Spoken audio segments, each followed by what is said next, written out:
প্রবাসী সাংবাদিকতায় সম্মাননা পেলেন আফসার হোসাইন। মিশর ও ফিলিস্তিনি শরণার্থীদের মাঝে বাংলাদেশিদের ত্রাণ সহায়তা বিষয়ক প্রতিবেদন করায় স্বীকৃতিস্বরূপ জাগো নিউজের মিশর প্রতিনিধি আফসার হোসাইনকে বিশেষ সম্মাননা পুরস্কার দেওয়া হয়েছে। 23 নভেম্বর সন্ধ্যায় মিশরের রাজধানী কায়রোর আব্বাসিয়া বুর্জ আল তাকদিন সম্মেলনে হল বাংলাদেশের মানবিক সেবা সংস্থা হাফিজি চ্যারিটেবল সোসাইটির মিশর অবস্থানরত ফিলিস্তিনিদের শরণার্থীদের ত্রাণ বিতরণ অনুষ্ঠানে এই সম্মাননা স্মারকটি সাংবাদিক আফসার হোসেনের হাতে তুলে দেন দেশটির নিযুক্ত বাংলাদেশের রাষ্ট্রদূত সামিয়া নাজ, হাফিজি চ্যারিটেবল সোসাইটির পরিচালক নও মুসলিম মোহাম্মদ রাজ ও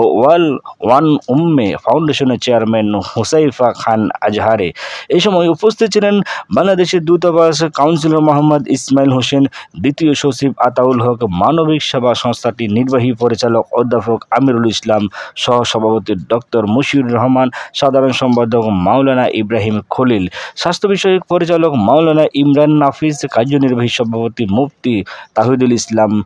সহ 2 শতাধিক ফিলিস্তিনি শরণার্থী পরিবারের সদস্যর মাঝে উপস্থিত ছিলেন।